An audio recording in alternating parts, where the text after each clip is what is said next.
Welcome to Season 7, the NGO Grit.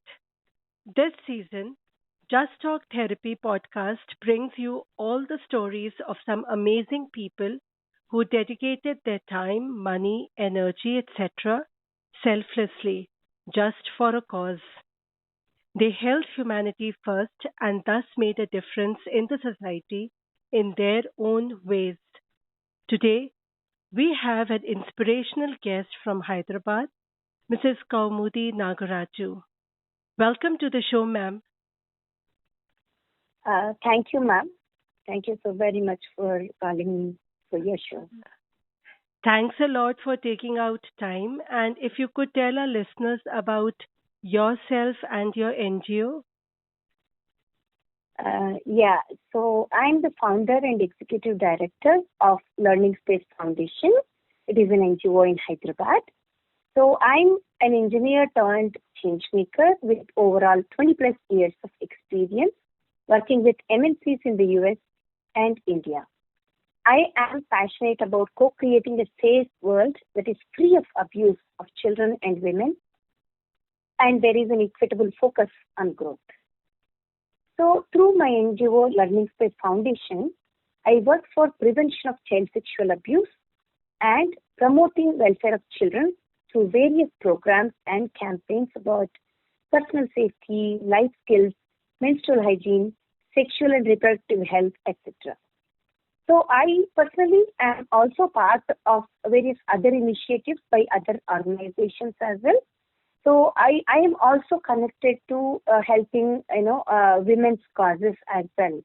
So I am helping women in distress, especially domestic violence survivors, as part of initiatives by Telangana Women's Safety Wing, Telangana Police, and another NGO that specifically works for domestic violence survivors.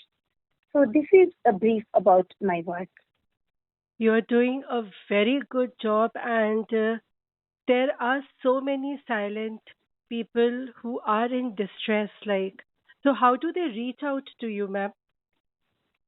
As I mentioned about women domestic violence survivors, I'm actually part of an initiative by Telangana Women's Safety Wing. It is Telangana Police.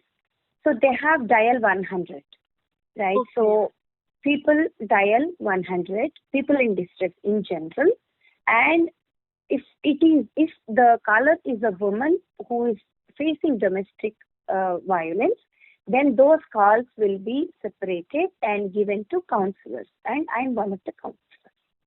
So that Okay. is how I help them.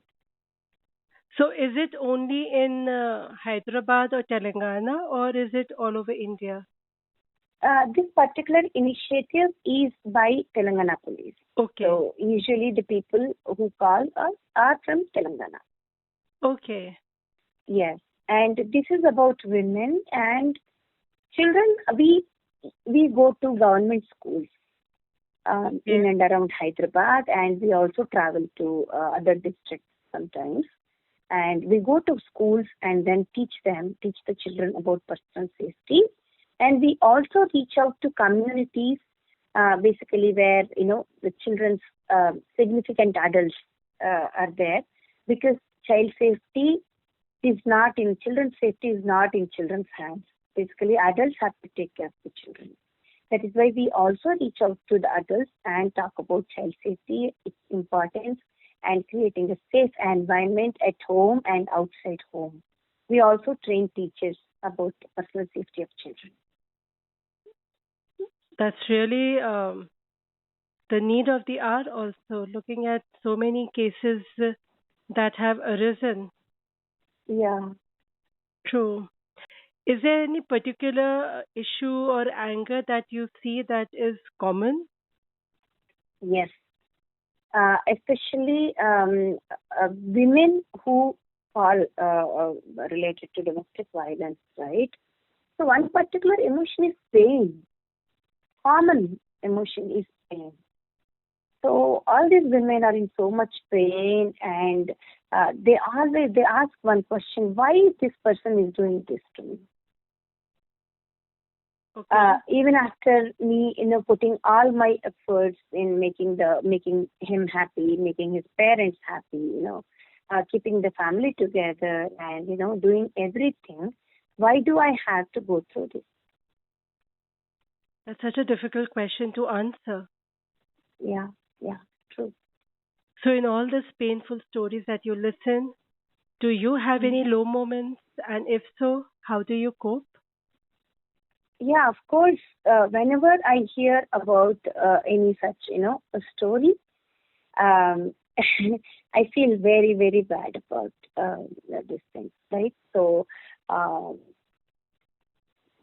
actually, I break down sometimes, Oh, especially I narrate one incident that happened a couple of months ago, actually.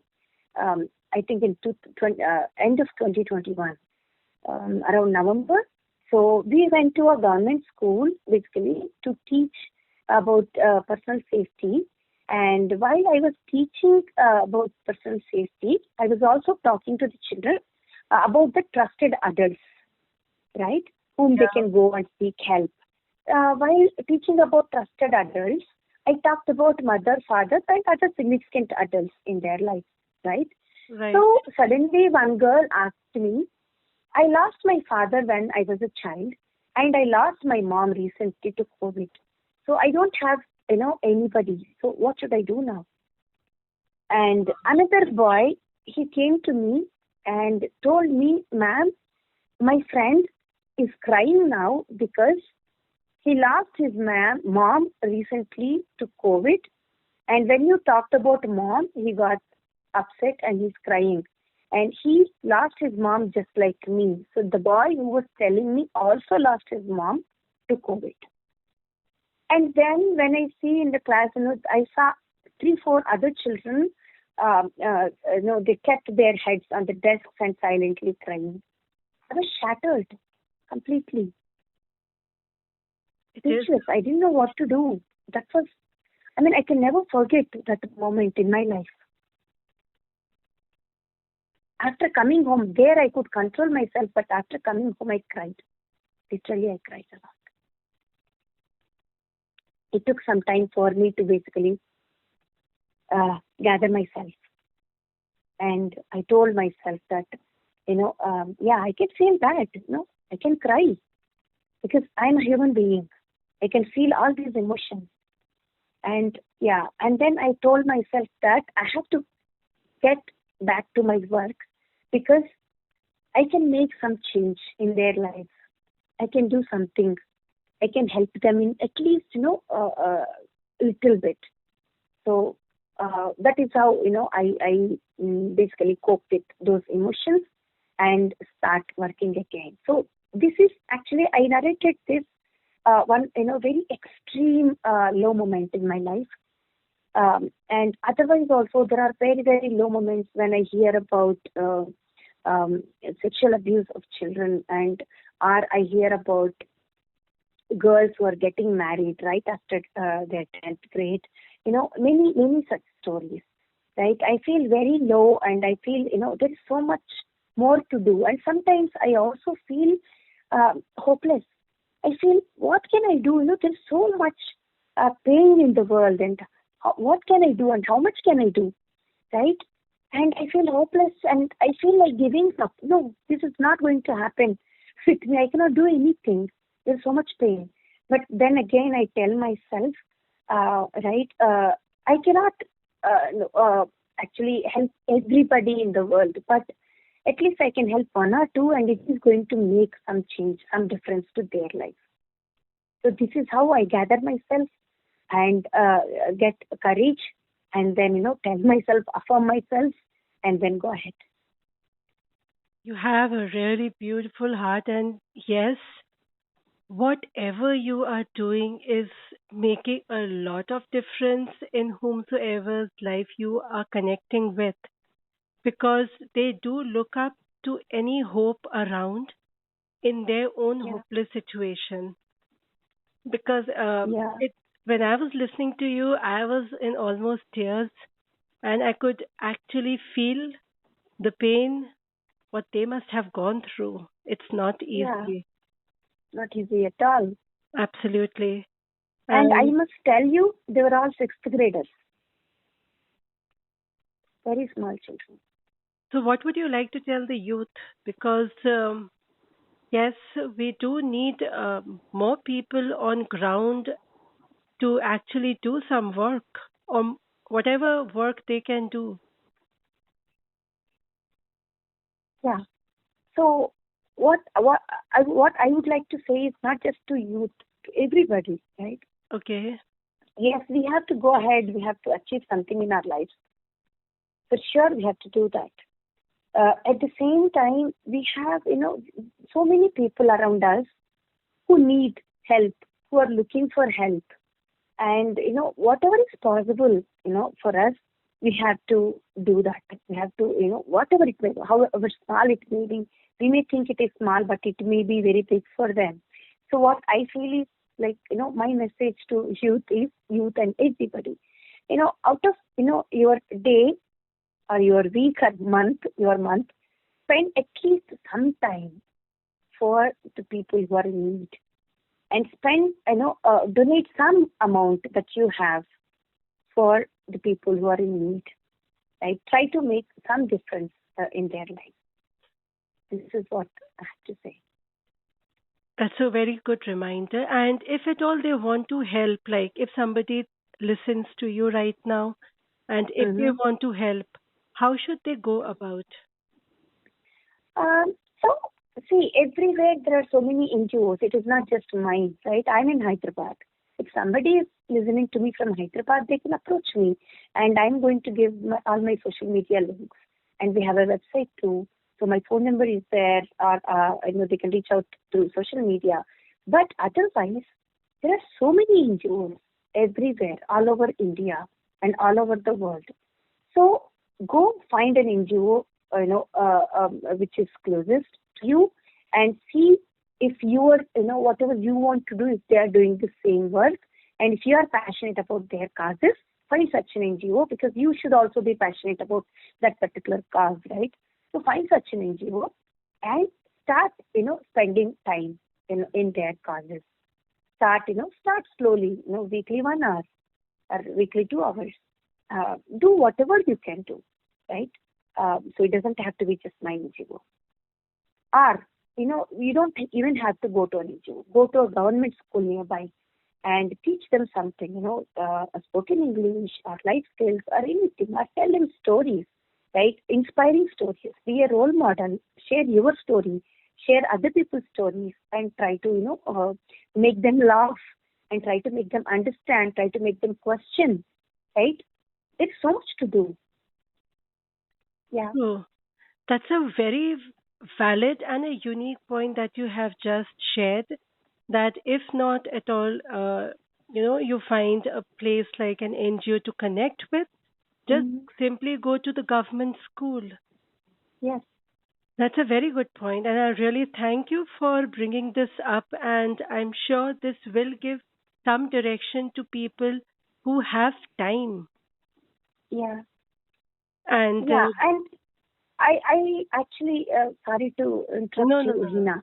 no, no, no. Uh, so we work with volunteers, right?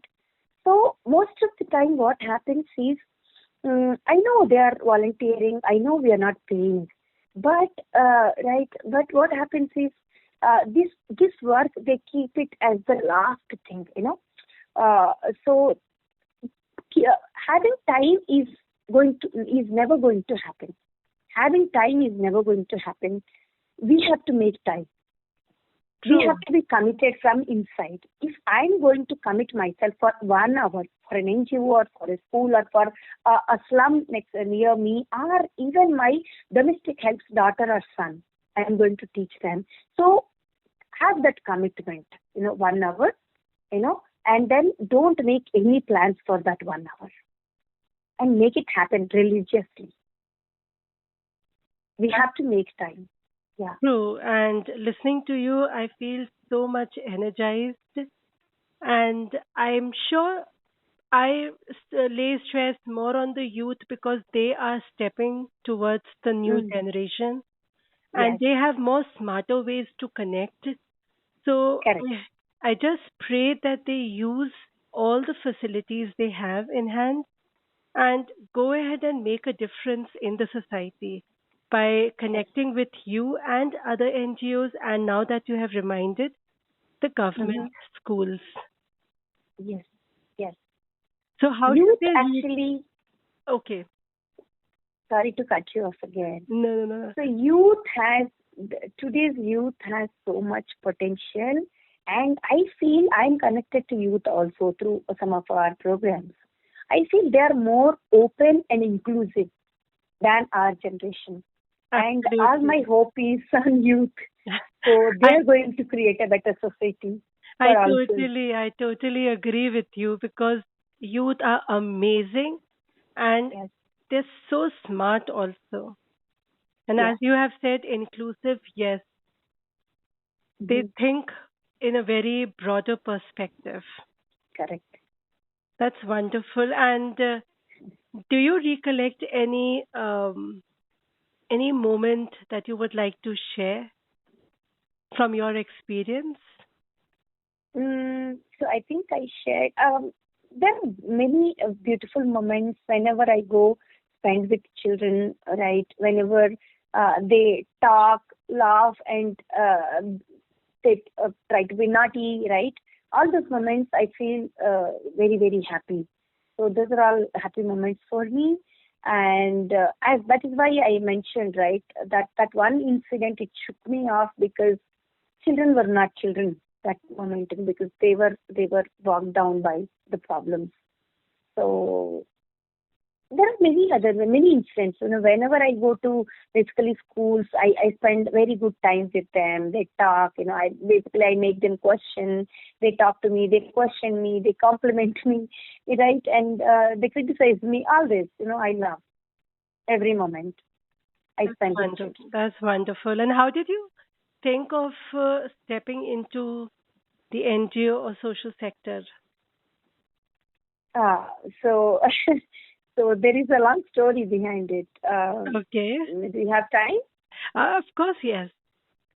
Okay. So as I mentioned, I was working as an engineer. So I used to support underprivileged children through donations. Right, but this work, what I'm doing right now, I chose because of a few incidents that that happened in my life. We were in US, and then as soon as we moved back from US, my mom was diagnosed with cancer and left us within 6 months. I was completely broken for a few years, and I couldn't process my grief properly. And going to mental health professionals, I didn't even know about it. Nobody suggested because there is a lot of taboo and stigma around it. That is why I also work for mental health awareness. So coming back to my story, I couldn't process my grief properly, and but I started working again, and then I had a major health setback. And again, my father passed away suddenly. So all these things, made me think about life from a fresh perspective. I started thinking. I saw how selfless my parents were and how fondly everyone remembered them, and then I understood why my mother used to tell me many times, while she was undergoing treatment, that whatever happens, life must go on. She used to tell me a lot of times. So then I got a wonderful opportunity to work with the underprivileged children once, and I grabbed it very, very happily. And then I was happy that I got a chance to use my education and experience for the needy in my country. Um, but then when I started working and got deeper into my work, I sort of started feeling closer to my parents again. So that was the perk. So, all these things, I draw inspiration from my parents and my experiences in my life, and from each person I come across who is working relentlessly for a better society. So, yeah, this is this is my inspiration, and I really love what I'm doing now. Firstly, sorry for your loss. It is like An inspiration also right now, as you were saying, because you are a reflection of your parents. And as what you have shared, that whatever happens, life must go on. How true this is. Yeah, By listening to you and looking the way you are doing and making the difference in the society, and each child's life is getting shifted from one level to the other. yeah. Thank you. So it's like great job and thanks a lot for sharing. We are like really thankful for that. Thank you, Hina. Okay. Ma'am, if you could share what was your support system while you were